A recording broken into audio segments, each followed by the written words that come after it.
My name is Lauren and I'm 24 years old. Let me tell you about my roller coaster journey.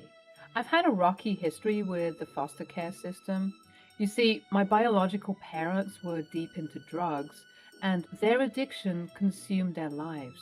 As a result, I was left in the hands of the state, bouncing from one foster home to another. To say I resented my parents would be an understatement. They abandoned me, neglected me, and shattered any chance of a normal childhood. I carried that anger and hurt deep within me for years. I didn't even attend my biological mother's funeral when she passed away, as I couldn't find it in me to say a final goodbye to the person who had brought me into such a chaotic world. But then, at the age of 10, a glimmer of hope shone through the darkness. I was adopted by Tia and Xavier, the most amazing parents a girl could ask for. They opened their hearts and their home to me, and I became a part of their loving family. They taught me the meaning of unconditional love, provided stability, and showed me that I was worthy of all the happiness in the world. I owe everything I am today to them, and my love for them knows no bounds. When I was 16, tragedy struck once again. My dear mom, Tia, passed away, leaving a void in our lives that seemed impossible to fill. But amidst the grief, something unexpected happened. My biological father, Glenn, resurfaced from the shadows and expressed a desire to turn his life around. It seemed he had finally hit rock bottom and found the strength to seek help and get clean. My dad, Xavier, approached me and asked if I wanted to see him. It was a daunting decision, but curiosity and a tiny spark of hope led me to say yes. We visited Glenn at the rehabilitation center, and I cautiously observed his progress. To my surprise, he appeared genuinely committed to his recovery and building a better life. It was a glimmer of redemption that stirred conflicting emotions within me. Time passed and Glenn completed his 2-year stint in rehab. By the time I turned 18, we decided to give our relationship another chance. After all, he was my biological father, and part of me longed for a connection with him. We started rebuilding our bond, cautiously navigating through the unfamiliar territory of father and daughter.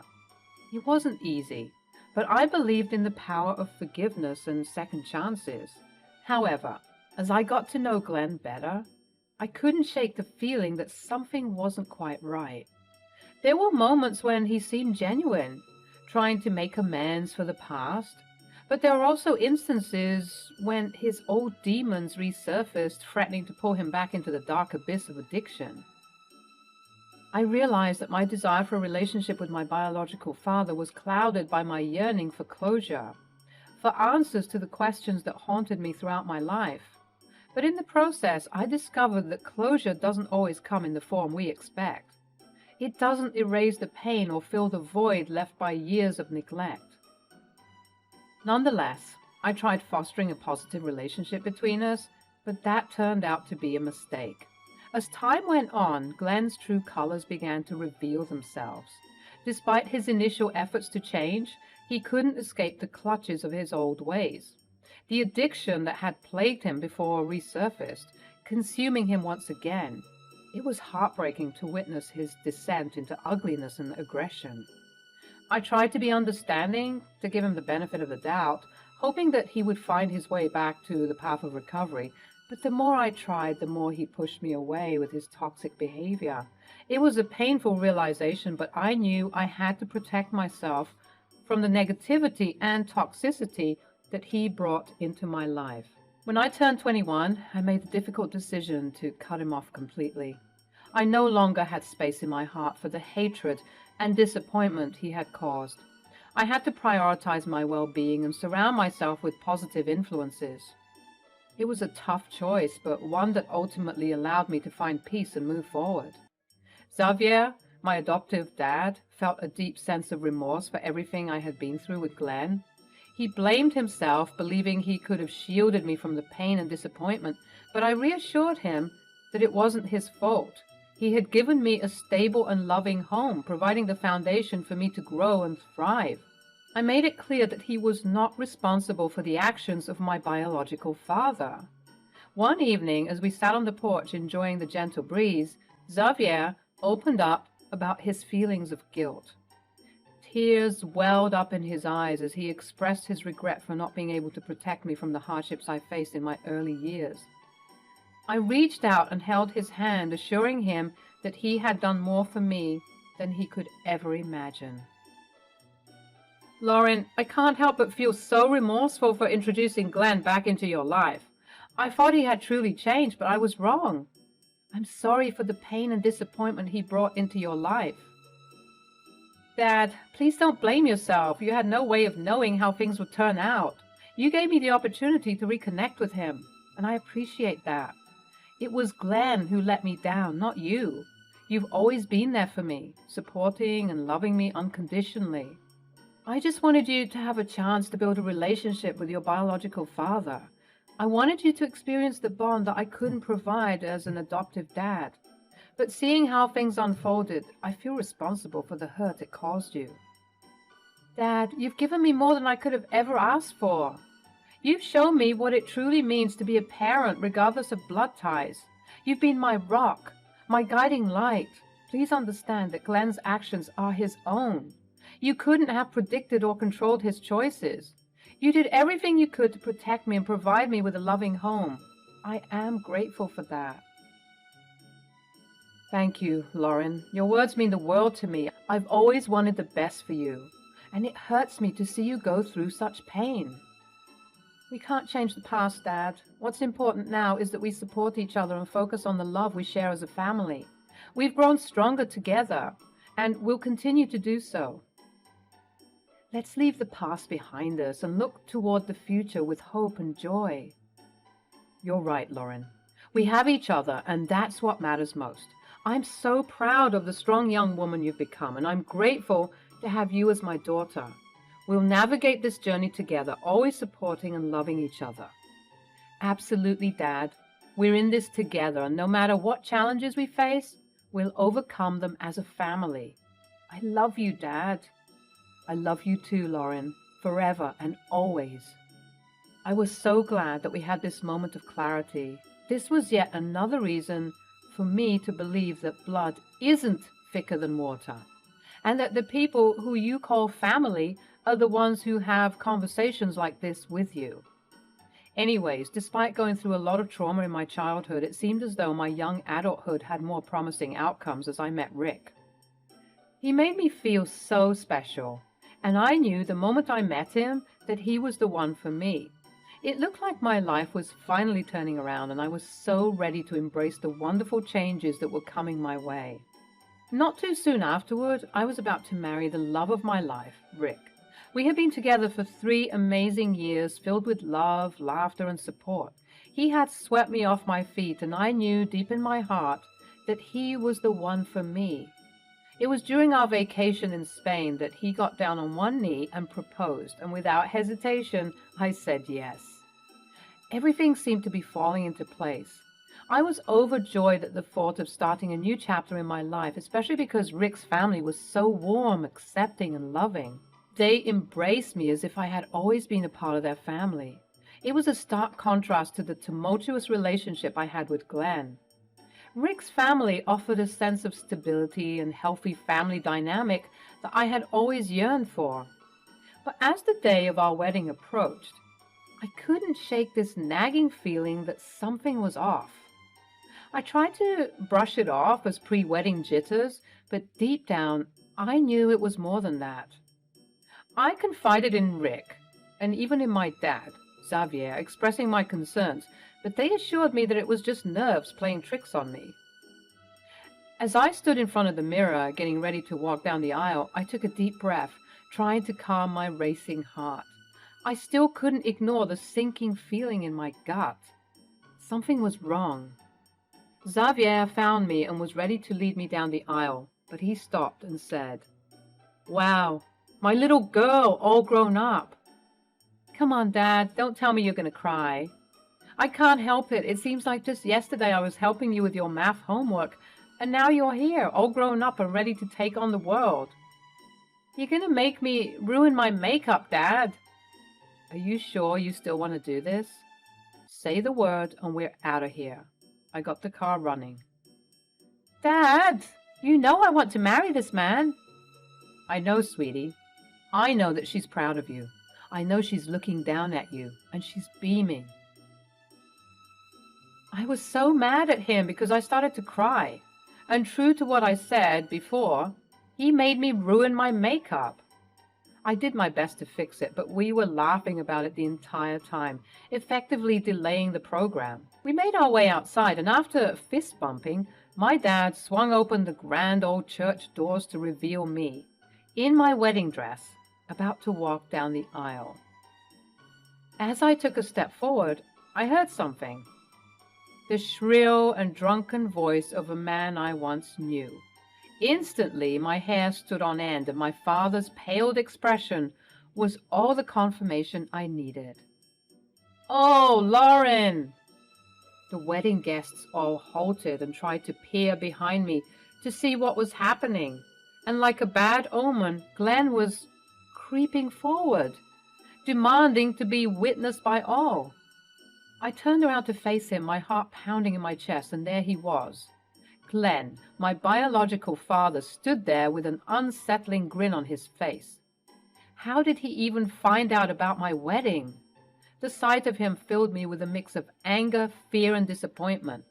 I had cut him off completely, and now he dared to show up uninvited, potentially ruining one of the most important days of my life. I knew this was too good to be true. My mind raced, contemplating what to do next. Should I confront him? Should I ignore him and focus on the happiness that awaited me just a few steps away? I looked at Rick, who was at the altar, searching for reassurance, and he sent me a sympathetic glance, implying that he didn't know what to do, but that he got my back, no matter what.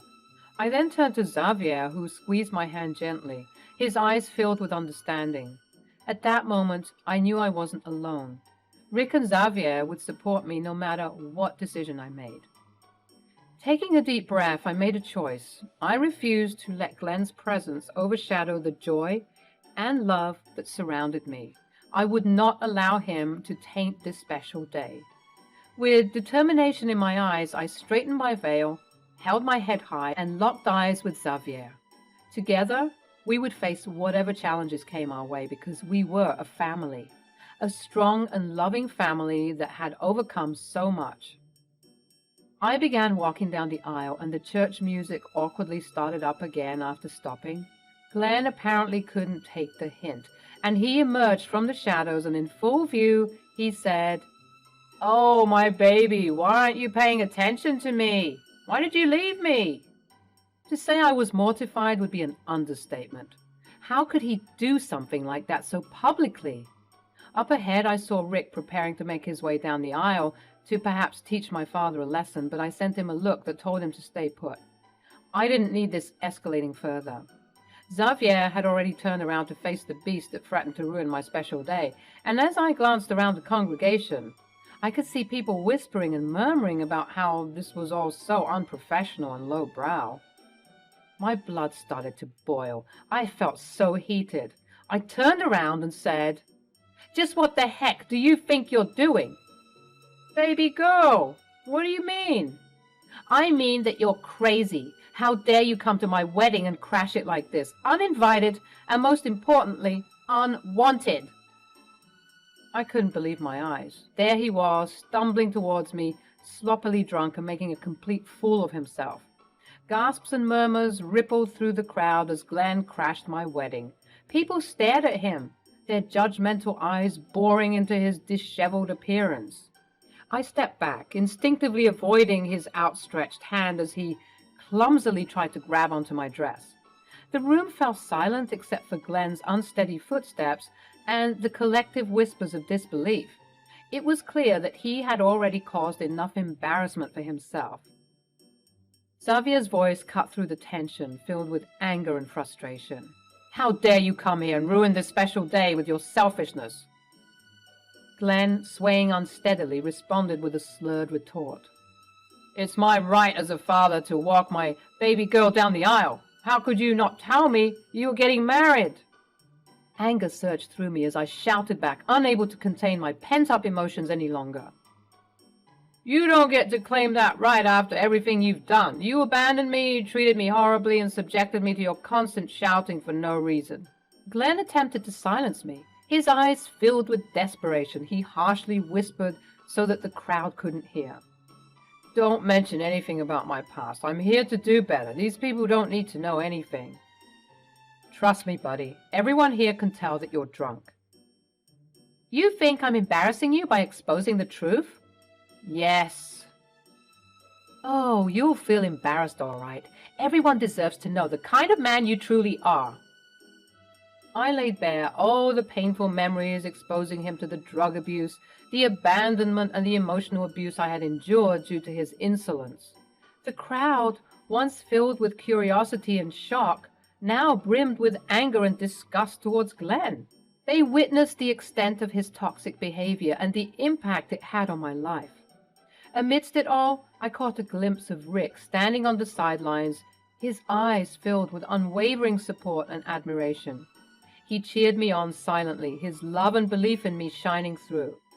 At that moment, surrounded by the emotions swirling around me, I realized that I had made the right decision to expose my biological dad in front of everyone.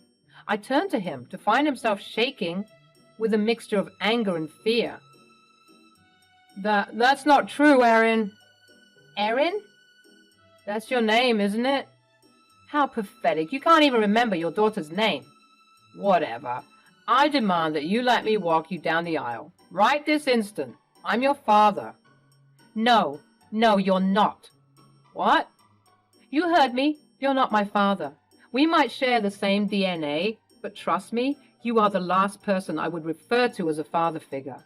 Xavier is my real father, and I'm going to shout it from the rooftops for everyone to hear because he's been the one who was taking care of me all these years. He's protected and guided me while you were out doing drugs and being reckless. So no, you will not walk me down the aisle. I'm going to have my real father do it." Glenn couldn't seem to understand that I didn't want him. He really thought that he could just waltz his way in here and treat me so horrendously, but he was wrong. I had done a lot of growth since the last time I met him, and although he was used to me taking him back, giving him chance after chance to do better, this time was different. Glenn looked at Xavier with hatred, and eventually his eyes wandered around the crowd, meeting people's looks of disgust with his feelings of embarrassment. He certainly wasn't expecting me to air out his dirty laundry like that, but I did. And I'm glad I did it, because I have nothing to be ashamed for. He was the one who abandoned me and abused me, not the other way around. And if he had the gall to make demands to me on my wedding day, then surely he would have the gall to be exposed. But clearly that wasn't the case. Glenn's embarrassment was palpable as the truth still hung heavy in the air.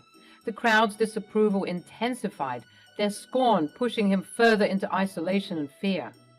The security guards finally arriving at the scene swiftly escorted Glenn out of the venue, away from the prying eyes of the guests. The cheers and applause that had accompanied my walk down the aisle now echoed through the room, mingling with the sounds of sobbing from those who had been moved by my painful past. I smiled up at Xavier, gratitude filling my heart as he led me towards my future. The warmth of his hand in mine reassured me that I had made the right choice, sticking by my father, who took care of me instead of the father who was related to me.